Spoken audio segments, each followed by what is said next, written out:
तो ये जो हमारा हॉरिजॉन्टल प्लेन है जिस पर हम खड़े होकर के चल रहे हैं ये एक्स वाई प्लेन होता है। डायरेक्शन कोसाइन में कॉस अल्फा हो जाएगा we x upon we.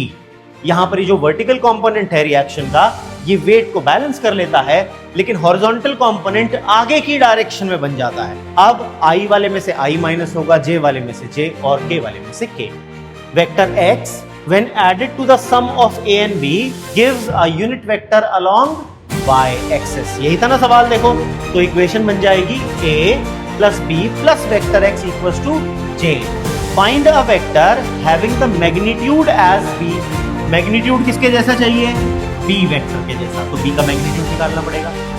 And parallel to a के पैरेलल चाहिए, तो डायरेक्शन किसकी लगेगी? a की। One of the rectangular components of a velocity of 80 km/h is 40 km/h। Find the other component। आपसे कहा गया बताओ इन दोनों बॉल्स के बीच का जो एंगल है, यानी ये कितने एंगल पर एक दूसरे से जा रही हैं, वो एंगल निकाल करके बताना। हेलो बच्चों, कैसे हैं आप? आई होप बढ़िया होगे। बच्चों आज की क्लास में हम लोग डिस्कस करेंगे कुछ बढ़िया से questions based on resolution of vectors. जो हमने हमारे लास्ट क्लास में रेजोल्यूशन सीखा था, आज हम उसी के ऊपर कुछ बेहतरीन से क्वेश्चन सॉल्व करेंगे। तो चलिए स्टार्ट करते हैं आज की क्लास। अगर आप इस चैनल पर नए हैं तो पहले इस चैनल को सब्सक्राइब कर लीजिए ताकि आपको ऐसा बढ़िया कंटेंट और मिल सके। चलिए स्टार्ट करते हैं। पहला क्वेश्चन है, a bird moves with a velocity of 20 metre पर second in a direction making an angle of 60 degree with the eastern line and 60 degree with vertical upwards। Represent the velocity vector in rectangular form। आपको कहा गया velocity vector को rectangular form में निकाल करके बताओ। 20 metre पर सेकेंड है velocity जो कि 60 डिग्री बना रही है वर्टिकल के साथ और 60 डिग्री बना रही है वर्टिकल अपवर्ड के साथ और ईस्टर्न लाइन के साथ। आपको ये कहा गया, ठीक है ना। तो अब यहां पर आपको ध्यान ये देना है कि ये जो हॉरिजॉन्टल प्लेन होता है बच्चों, ये जो हमारा हॉरिजॉन्टल प्लेन है इसमें ये एक्सिस कहलाता है x, ये एक्सिस कहलाता है y और ये जो वर्टिकल एक्सिस है ये बन जाता है z। ये ध्यान देना है क्योंकि जो हम नॉर्मली हम जब बनाते हैं फिगर्स तो हम हमेशा एक्स वाई को ऐसे बनाते हैं, यानी हम वर्टिकल एक्सिस को y लेते हैं। लेकिन इन 3D ज्योमेट्री रियलिटी की अगर आप बात करें तो ये जो हमारा हॉरिजॉन्टल प्लेन है जिस पर हम खड़े होकर के चल रहे हैं ये एक्स वाई प्लेन होता है। ये बहुत इंपॉर्टेंट बात है क्योंकि अगर आपने ऐसा नहीं किया तो आपका आंसर गलत आ जाएगा। बात समझ में आई? क्या याद रखना है, जो हमारा हॉरिजॉन्टल प्लेन है ये हमारा एक्स वाई प्लेन माना जाता है। Got the point? समझ में आ गया बात सबको? अब क्वेश्चन कह रहा है कि जो वेलोसिटी है, मान लो ये है वो वेलोसिटी v। क्वेश्चन के हिसाब से ये वेलोसिटी जो बर्ड की है 20 मीटर पर सेकेंड, ये ईस्टर्न लाइन के साथ भी 60 डिग्री ईस्ट इधर होता है, तो यानी एक्स एक्सिस के साथ भी 60 डिग्री है इसका, और इन्होंने कहा वर्टिकल अपवर्ड के साथ भी 60 डिग्री है, तो ये वाला जो एंगल है ये भी 60 डिग्री है। ठीक, हमें ये एंगल नहीं पता, we don't know this angle, हमें ये एंगल नहीं पता है। ठीक है, अब अगर आप याद करो एक्स वाई जेड इनके साथ जो एंगल बनता था उन्हें हम बोलते थे डायरेक्शन कोसाइंस। याद आ गया होगा सबको, डायरेक्शन कोसाइंस, है ना, यही था ना, यस और नो।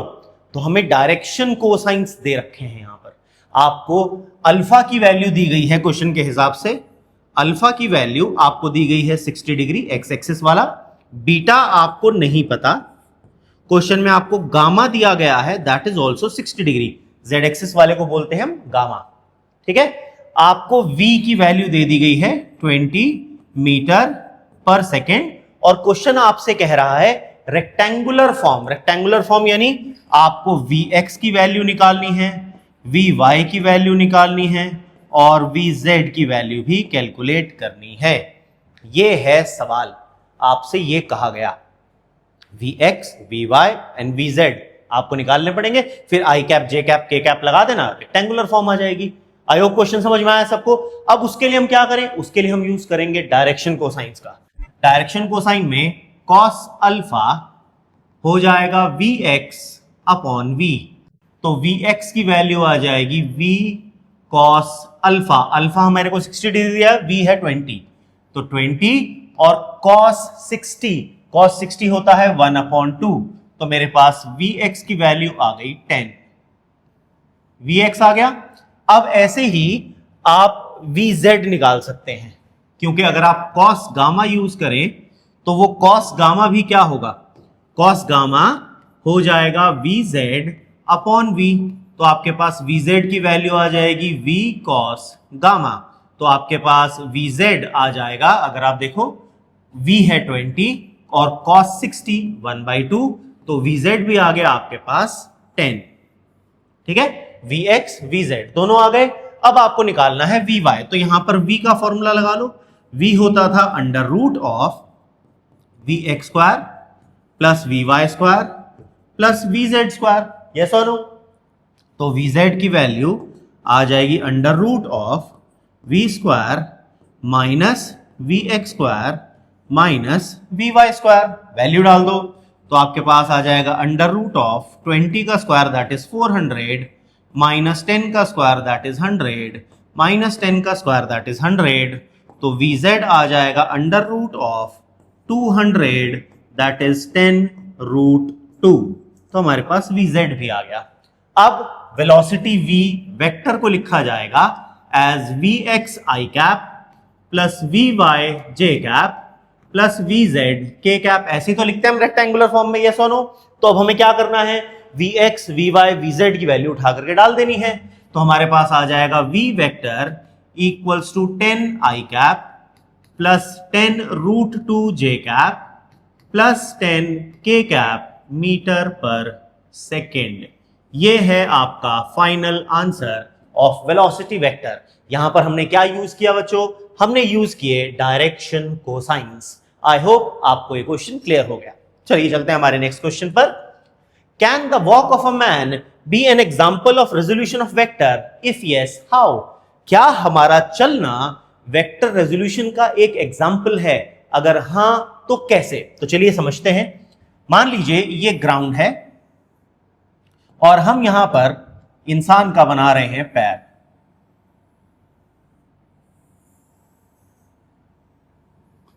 ये मैन का पैर बन गया। अब जब हम चलते हैं, हम ग्राउंड पर फोर्स लगाते हैं ऐसे तिरछा पीछे की तरफ, ये है हमारा एक्शन। बदले में ग्राउंड हम पर लगाता है बिल्कुल एग्जैक्टली उतनी ही फोर्स ऑपोजिट डायरेक्शन में, ये हो गया ग्राउंड का रिएक्शन। अब इस रिएक्शन फोर्स को हम दो कंपोनेंट्स में बांट सकते हैं, एक upward vertically upward component V, एक हॉरिजॉन्टल कंपोनेंट H। ये हो जाएगा हॉरिजॉन्टल कंपोनेंट H। ये जो वर्टिकल कंपोनेंट है बच्चों, ये बैलेंस कर लेता है ह्यूमन आदमी के वेट को, mg को ये बैलेंस कर लेता है। लेकिन अगर आप नोटिस करो, ये जो हॉरिजॉन्टल कंपोनेंट है ये आगे की तरफ एक्ट कर रहा है। इसका मतलब जब हम चलते हुए ऐसे पैर से पीछे पुश करते हैं तो हम आगे की तरफ प्रोपेल हो जाते हैं। इसीलिए walking of a man can be explained by the resolution of vectors. यहां पर ये जो वर्टिकल कंपोनेंट है रिएक्शन का, ये वेट को बैलेंस कर लेता है, लेकिन हॉरिजॉन्टल कंपोनेंट आगे की डायरेक्शन में बन जाता है। और ये आगे की डायरेक्शन में होने की वजह से जो डायरेक्शन ऑफ मोशन है मैन का, वो फॉरवर्ड डायरेक्शन में ही होता है। यानी ये हॉरिजॉन्टल कंपोनेंट उसे आगे प्रोपेल करता है और इसीलिए हम आगे मूव करते हैं ग्राउंड को पीछे पुश करके। तो जो वॉकिंग ऑफ अ मैन है उसको हम समझ सकते हैं on the basis of resolution of vectors. I hope आपको यहां तक क्लियर है। चलिए नेक्स्ट क्वेश्चन देखते हैं। Find vector A B and its magnitude if it has initial point 1 2 -1 and final point 3 2 2। आपको A और B फाइनल पॉइंट्स इनके दे रखे हैं, तो पहले हम वेक्टर A बना लेते हैं। हमारे पास वेक्टर A होगा i cap plus 2j cap minus k cap. मैंने कैसे बनाया, 1 x component, y component, z component, ये इसके कोऑर्डिनेट्स बन जाएंगे ना। ऐसे यहां पर भी ये x कॉम्पोनेंट, ये y कंपोनेंट, ये z कंपोनेंट। ठीक है, तो जो वेक्टर b बन जाएगा वो आ जाएगा 3i cap plus 2j cap plus 2k cap. देखो 3 2 2 1 2 -1, तो यहां माइनस लग गया इसीलिए। आई होप समझ में आ गया सबको। अब ए बी वेक्टर आपको बनाना है, तो A B, A initial point है, बी फाइनल पॉइंट है, तो जो आपके पास ए बी वेक्टर होगा वो आ जाएगा vector B minus vector A. अब ऐसा क्यों होगा, चलिए इसको फिगर से समझते हैं ताकि आपको ये चीज बेटर समझ में आ जाए, है ना। क्या होता है ना, जब हम किसी चीज को विजुलाइज करते हैं तो हमारी अंडरस्टैंडिंग उस चीज के लिए बेहतर हो जाती है। ये एक्स एक्सिस हमने ले लिया, ये वाई एक्सिस ले लिया, ये जेड एक्सिस ले लिया। अब हमारे पास एक वेक्टर है, ये है वेक्टर ए, ये है वेक्टर बी, ठीक है, पोजीशन वेक्टर। ये पॉइंट ए है, ये है पॉइंट बी हमारा। अब आपको ए बी वेक्टर बनाना है, यानी ए से बी की तरफ, ये हमारे पास ए बी वेक्टर हो जाएगा। तो अब अगर आप ट्राइंगल लॉ लगा करके देखो बच्चों, तो ट्राइंगल लॉ से A vector plus A B vector equals to B vector होगा। जो दो वेक्टर सेम ऑर्डर में होते हैं उनका सम तीसरे वेक्टर के बराबर होता है, यस और नो। तो A plus A B equals to B, तो ए बी की वैल्यू क्या आ जाएगी, बी माइनस ए। देखो A vector plus A B vector equals to B vector, तो आप कहेंगे A B vector equals to B vector minus A vector. ये हमने ट्राइंगल लॉ से निकाली बात। आई होप आपको समझ में आ गया ये, यस और नो। तो ये हमारा कॉन्सेप्ट था। अब हमारे पास बी वेक्टर और ए वेक्टर दोनों के दोनों है, तो वैल्यू डाल दीजिए। तो आपके पास आ जाएगा 3i cap plus 2j cap plus 2k cap minus i cap plus 2j cap minus k cap, ठीक है। अब i वाले में से i माइनस होगा, j वाले में से j और k वाले में से k। तो हमारे पास आ जाएगा A B vector equals to 3 minus 1 i cap plus 2 minus 2 j cap plus 2 plus 1 k cap. देखो ये माइनस माइनस प्लस हो जाएगा, तो हमारे पास ए बी वेक्टर का आंसर आया 2i कैप, ये 0 j कैप हो गया, प्लस 3 k कैप। ये हमारे पास ए बी वेक्टर आ गया, ठीक है। अब ये तो हमने वेक्टर बना लिया। क्वेश्चन ने कहा find the vector A B and its magnitude. Vector A B तक तो हम पहुंच गए, अब बारी आती है मैग्नीट्यूड की। तो mod of A B vector वो आएगा अंडर रूट ऑफ कंपोनेंट्स का स्क्वायर कर देते हैं, तो 2 का स्क्वायर प्लस 3 का square, that is under root 4 plus 9 under root 13।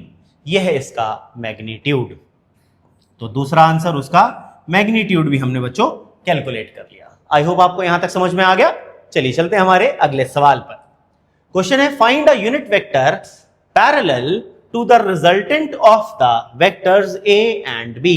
ए और बी के पैरेलल एक यूनिट वेक्टर बनाना है, तो पहले हम वेक्टर ए और बी का रिजल्टेंट निकाल लेते हैं।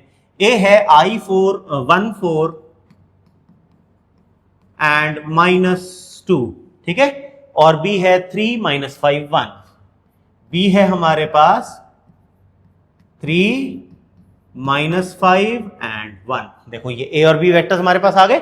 अब इनका रिजल्टेंट, तो जो रिजल्टेंट होगा बच्चों आर वेक्टर, वो आ जाएगा as A vector plus B vector. तो ए प्लस बी कर दो, तो आपके पास आ जाएगा 1 plus 3 i cap 4 -5 j cap -2 plus 1 k cap. तो आपके पास जो r वेक्टर है बच्चों वो आ जाएगा 4i cap minus j cap minus k cap. यह आ गया हमारे पास r वेक्टर। पर हमें r वेक्टर नहीं लाना, क्वेश्चन ने कहा है find a unit vector parallel to this vector. तो जो यूनिट वेक्टर होगा उसे हम बोलेंगे r कैप, वो आ जाएगा vector r divided by magnitude of vector r। Vector r divided by mod of r। तो पहले हमें निकालना पड़ेगा mod of vector r, that is the magnitude of vector r। तो अंडर रूट ऑफ 4 का स्क्वायर प्लस -1 का square plus -1 का square, तो जो मॉड ऑफ आर होगा वो आ जाएगा 16 + 1 अंडर रूट 18। ठीक, तो आपके पास आ जाएगा mod of R equals to 3√2। ये मॉड ऑफ आर अब हमें यहां रखना है, तो आपका आंसर आ जाएगा 1/3√2 4i cap minus j cap minus k cap. This is the unit vector जो कि पैरेलल होगा resultant of a and b vector के। समझ में आ गया? चलिए नेक्स्ट क्वेश्चन देखते हैं। A vector x when added to the resultant of the vectors a and b gives unit vector along y axis।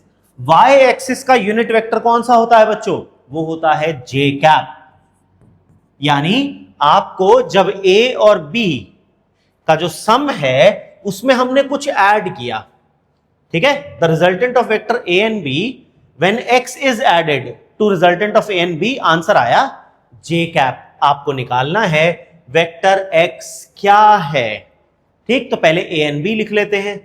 30 - 5 and 7, तो a हमारे पास है 30i cap minus 5j cap plus 7k cap. ठीक, vector b हमारे पास है 2 4 and -3, 2 4 and -3 है ना। तो vector b है 2i cap plus 4j cap minus 3k cap. ठीक है, अब इन्होंने कहा उसमें हमने x ऐड किया तो आंसर आ गया ये। तो इक्वेशन कह रही है vector a plus vector b plus vector x equals to j cap. Vector x when added to the sum of a and b gives a unit vector along y axis। यही था ना सवाल, देखो तो equation बन जाएगी a plus b plus vector x equals to j। तो x की वैल्यू क्या आ जाएगी बच्चों? j cap minus of a vector plus b vector. तो पहले हम a vector plus b vector calculate कर लेते हैं।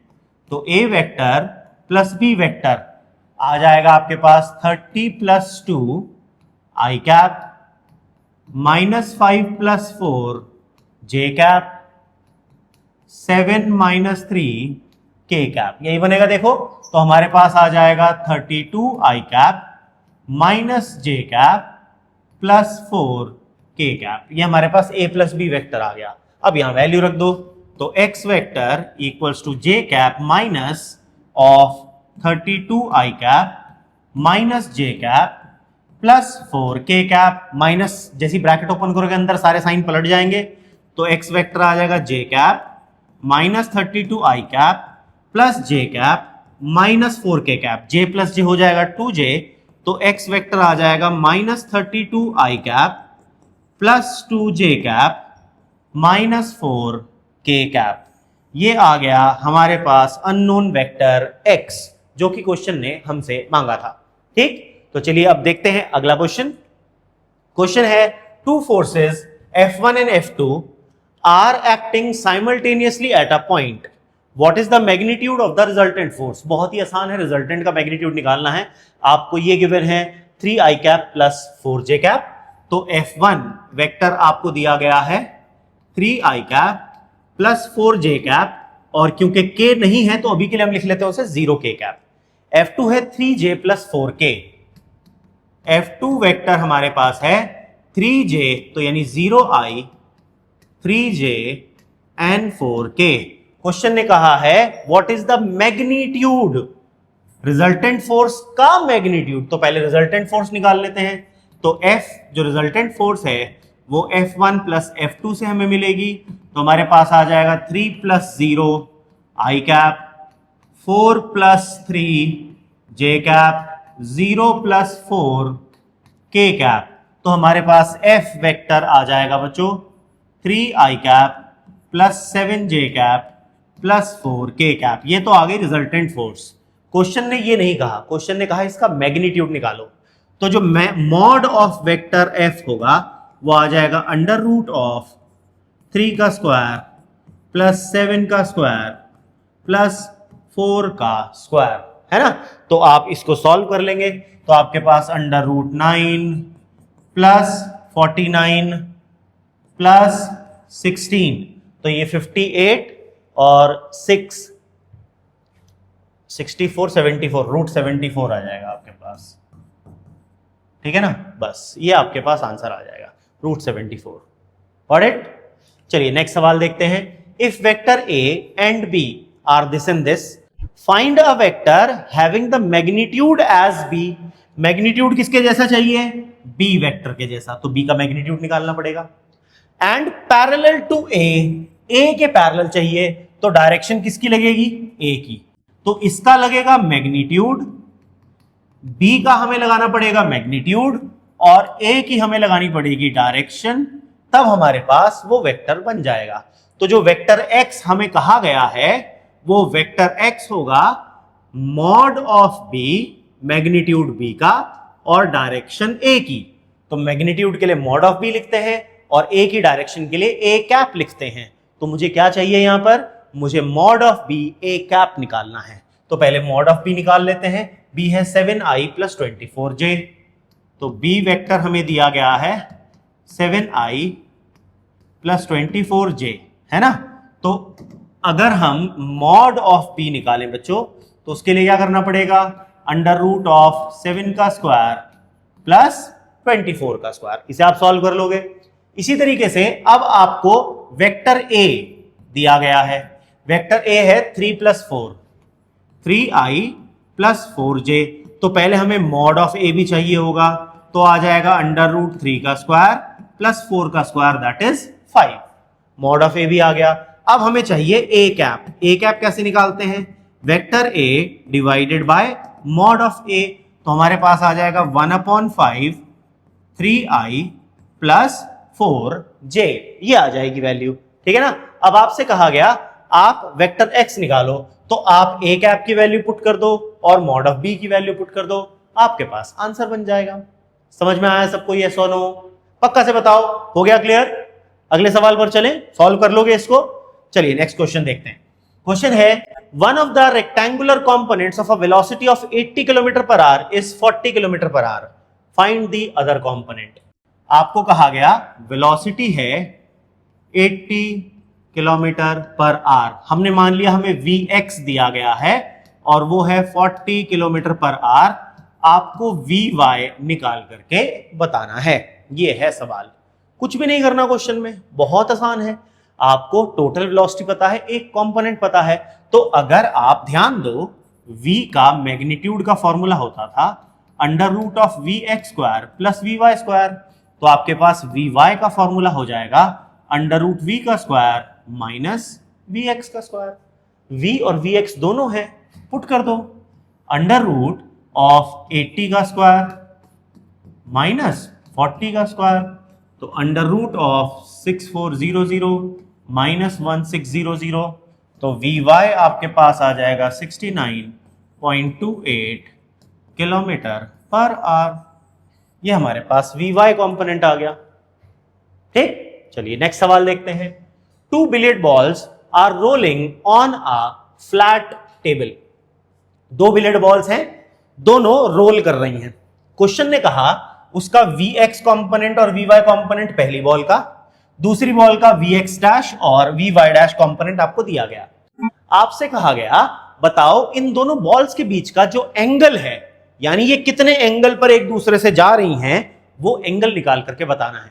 अगर आपको याद हो मेरा लेक्चर, तो मैंने उसमें आपको बताया था अगर एक वेक्टर के 2 कंपोनेंट्स आपको गिवन होते हैं तो आप tan थीटा निकालते हैं Vy अपॉन Vx से। इफ यू रिमेंबर दैट, मैंने लास्ट लेक्चर जो था, अगर आपने नहीं देखा है जाकर के उसे देख लीजिए, क्योंकि उसमें मैंने पूरा कॉन्सेप्ट रेजोल्यूशन का एक्सप्लेन किया है। अगर आप कहीं पर अटक रहे हैं, आपको ये कोई कॉन्सेप्ट नहीं आ रहा, तो प्लीज मेरी जो लास्ट वीडियो है उसे जाकर के जरूर देखिए, क्योंकि ये क्वेश्चंस उसी के कॉन्सेप्ट के ऊपर बने हुए हैं। ठीक है ना बच्चों, मजा तभी आएगा पढ़ने का जब आपकी थ्योरी स्ट्रांग हो, तभी न्यूमेरिकल्स लगाने में मजा आने लगेगा। ठीक है, अब हमें पहले का कंपोनेंट 1 और √3 दिया गया है। ठीक है, तो अगर पहले वाली वेलोसिटी v1 के लिए देखें हम, फॉर v1 tan थीटा 1 आ जाएगा Vy upon Vx, that is √3 upon 1, that is √3। ठीक है, हमारे पास थीटा की वैल्यू आ गई। उसके बाद tan थीटा डैश।